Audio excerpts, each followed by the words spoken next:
بالکل صحیح۔ لغاری صاحب، آپ کی کیا رائے ہوگی اس لابنگ فرم کے ہائر کرنے پہ؟ شعیب شاہین صاحب ماہر قانون ہیں، وہ کہتے ہیں کہ کوئی اللیگل کام نہیں ہے،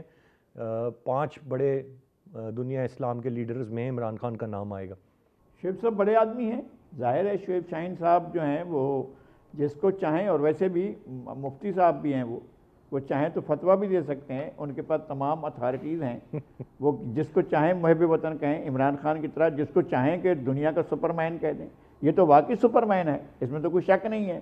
یہ سپر مین اتنا بڑا سپر مین ہے، اس کے سامنے آئین کی کوئی حیثیت نہیں ہے، کورٹ کی کوئی حیثیت نہیں ہے، عدالتوں کی کوئی حیثیت نہیں ہے۔ وہ احمق لوگ جو مقدمے بنا رہے ہیں، ان کو یہ پتہ نہیں ہے کہ ان کو کوئی کورٹ میں نہیں لے جا سکتا ہے، وہ تو مقدمے بنائے جا رہے ہیں، اپنے گناہ بڑھائے جا رہے ہیں، اور وہ بھی پتہ نہیں کون بنا رہا ہے، وہ بنوانے والے بنوا رہے ہیں تاکہ اس کا امیج بڑھتا رہے۔ وہ پہلے دن بھی یہی ہوا تھا، جب یہ کہتا نہیں سازش نہیں ہوئی تھی، مداخلت ہوئی تھی، تو اس وقت بھی امیج بلڈنگ ہو رہی تھی، اور وہ جو جہاں لاڈلا تھا وہ آج بھی لاڈلا ہے، اور اب جو کچھ بھی ہو رہا ہے اس لاڈلے پن کے لاڈ کو اور زیادہ سر پر اٹھا کر اور زیادہ آگے لے جانے کی کوشش ہے تاکہ وہ اپنے مطلوبہ نتائج حاصل کریں۔ عمران خان خود بتا چکے ہیں کہ اس کو خطرہ ہے، اور یہ بھی بتا چکے ہیں امریکہ سے خطرہ ہے، یہ بھی بتا چکے ہیں کہ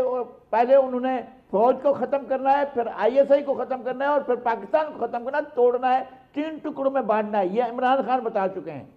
تو اب یہ گئے ہیں وہاں پر اپنی خدمت گزاری کے لیے، یہ اسی خدمت گزاری پر کام کر رہے ہیں۔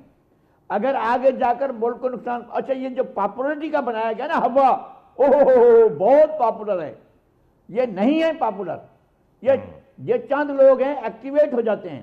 جو رائے عامہ کو متاثر کرتے ہیں۔ یہ 1000 ہیں، یہ 5000 ہیں، یہ 1 لاکھ ہیں، یہ 2 لاکھ ہیں، یہ 1 کروڑ ہیں، مگر یہ 22 کروڑ نہیں ہے بھائی،